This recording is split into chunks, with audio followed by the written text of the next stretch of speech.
These people make my head hurt so fucking much.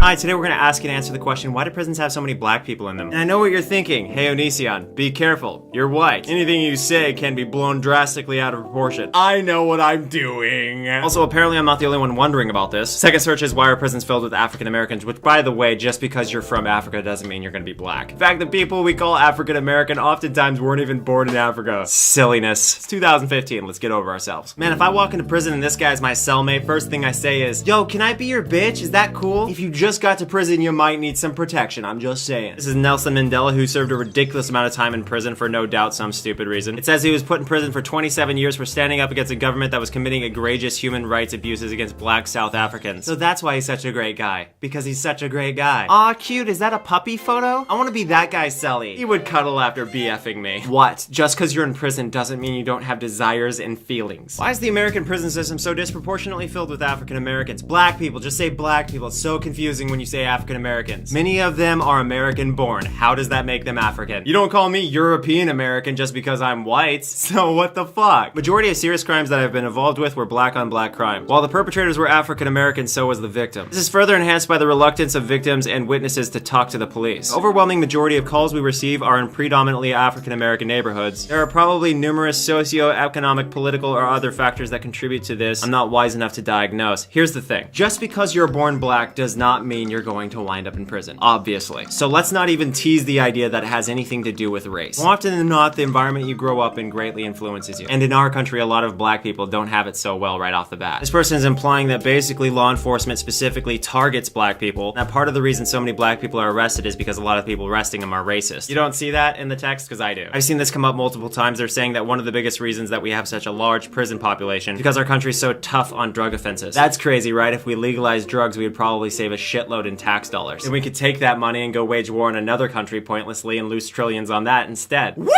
A black male is 7 times more likely to be in prison than a white male. That sounds pretty racist. Whereas this person's saying that 1 in 3 black men go to prison. If that were specific to my race, I'd feel pretty awkward right now. Although I actually did go to juvie when I was 15 for beating up my dad. That's why you don't keep choking people when they tell you to stop. Yeah, my teen years weren't so easy. Let's get over it. It was like 14 years ago. Here they're saying people of color. What does that mean? Not white people? It's funny because white people turn red when they're hot and blue when they're cold, and yet for some reason we call everyone else people of color. Anyway, it says 60% of the people in prison are of color. Yet another contradicting statistic. 1 in every 15 black guys goes to jail. 1 in every 36 tan men go to jail. Isn't that great for white guys? They just say white. They don't say Caucasian or European American. We don't have feelings. A report by the Department of Justice found that blacks and Hispanics were approximately 3 times more likely to be searched during a traffic stop than white motorists. See, that's racism, right? It just seems like that. So I think we can properly conclude why black people a lot of times wind up in prison more than white people. In a big way, it's probably profiling, and in another big way, it's probably how people are raised. If you look into statistics, a lot of times black people grow up in rougher neighborhoods than white people. That's just an unfortunate reality. Doesn't mean that just because you're black, you're doomed to grow up in a bad neighborhood. It's just a statistical probability. For instance, if I grew up in a bad neighborhood, I would probably be much more likely to wind up in jail. Let's just forget about the whole beating up my dad thing. That doesn't count because it was self-defense. Come on. Anyway, one last note to all the white people who are upset about black people having special programs to help them out with their education and other black people-focused financial aid foundations. I hope you at least realize that just because slavery ended over 100 years ago does not mean that society is fair today to black people. It simply more often than not isn't. So it's not like there's something inherently different in the minds of black people than there is in the minds of white people. If a person in a bad neighborhood was in your shoes and you were in their shoes, you would very likely wind up in a similar place later in life. So let's not pretend we're better. And maybe, American government, we should stop focusing so much on fixing other people's countries and waging war and start focusing on true equality and fixing our own neighborhoods. That's just my take on it though. Regardless, I hope you have a wonderful day. Boop squeeze.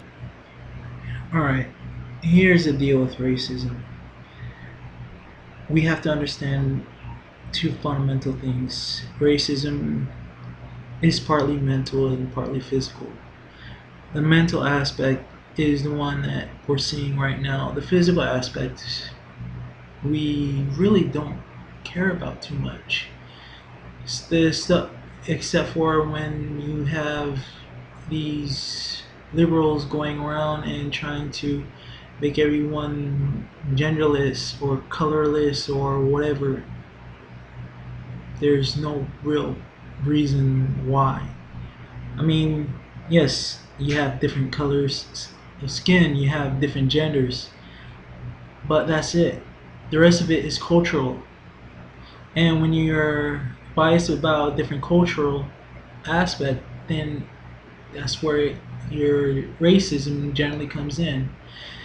The reason why you see a lot of blacks disproportionately in jails, the reason why you see blacks disproportionately poor or stuff like this, you're looking at generation upon generation, up to 6 generations deep of single motherhoods with blacks. Now, take a minute and check out how blacks act in the media. And then watch these feminists, watch the black mothers on how they act. They all act all wild and all this other stuff. Now, imagine instead of a female, you make it a male. They give them all the personality of a female in a man's body. And with, if you know anything about a man's personality and how a man's brain works, incorporate that into it, and that's what you get with what we see today in the sphere of what's going on with the prisons and stuff like this. A lot of men are taking drugs because they do not know how to cope with reality. There's been studies of this about people who cannot cope with reality will often find ways to use things to self-medicate. Drugs, cigarettes, violence, pick your poison, it doesn't matter.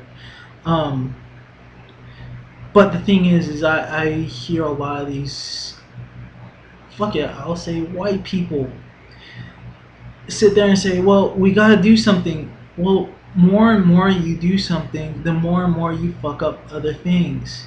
I mean, it's kind of like trying to calm the sea with a palette knife. You cannot calm the sea with a palette knife. But at the same time, I will sit there and say, you already have the answer on YouTube. You have videos upon videos upon videos on people able to get self-help. I'm more into the aspects of Buddhism, and one thing that Buddhists always tell you is your greatest enemy is in yourself. It's not the Illuminati, it's not the government, and this is going to black people. It's not the Illuminati, it's not the government, it's not the fellow black community, it's you. I mean, once you're able to get rid of the stigma of who is controlling you, which is you, then you're able to set free. I mean, my biggest thing I would say is when I was 22, I was in Florida. I was walking to work one day, shitty ass job, day labor. So I know how it is to work hard. But working in day labor, 5 o'clock in the morning, walking, and then I had this drug dealer come up to me, put a couple of rocks in my hand for crack. Says, I'll give this to you for free. I told him no. Said, it's free. You can do whatever you want with it. I said, no. I'll throw it on the ground. Said, fine. He took it up and walked away. Never seen him again. But you have to, when I tell you this, you have to understand is I choose my own reality. I do not let other people choose for me. I could have sat there and smoked that up, be stuck in Florida instead of being in a tropical island right now, broke. Still, I get to be in a tropical island. Get to go to the beach every day if I want to, swim, enjoy my life. But the thing is I chose to go and do what I wanted to do. I did not let reality choose for me. I did not let the police choose for me. Whenever I got stopped by the police, I said, alright, let's do your song and dance. did whatever they needed to do, but been kind and courteous. They let me go. I didn't do anything stupid to get my ass arrested, but due to the fact that my skin color and I might be a suspect, they stopped me. Do I sit there and cry, whoop, and holler about it? No. The reason why is because most of the people who do crimes is in my skin color group. Do I sit there and say, well, it's an atrocity? No, because I know those people. I know that they'll sit there and rape, murder, and kill because they're never told by a male dominant figure on not the reason why they shouldn't. And even though I was raised by a single mother myself, I do remember my dad. I remember my dad, he taught me how to not be violent. I remember my dad, he taught me the ethics of work. And he was the only one that I could think of when I'm out there in the world trying to be a bit better person. But the thing is when I hear people saying, "Well, we gotta help the black community," the black community needs no help from anyone else except from themselves. They need inspiration, and the best inspiration is already out there. One of the biggest inspiration they see all the time is Neil deGrasse Tyson. You see people like the movie actors and actresses. You see people like Jay-Z. I don't listen to rap, but I know his bio. He went in and started out with rap, and then turned around. He became a businessman. You see the guy who did FUBU. He started out with a clothing company, and now he's a billionaire. You see all these people, and yet they sit there and say, "Well, we need people like who?" I mean, I'm going to make another video about this because there's a lot of disinformation about the history of black culture and the history that only certain amount of blacks want to hear, because then it makes them look like victims versus being able to get them off their feet and become better than any older culture, because I can see that they can. It's just they're too afraid to. All right, that's it. I mean, I'm gonna be off for right now. I'm gonna make another one soon. All right, bye.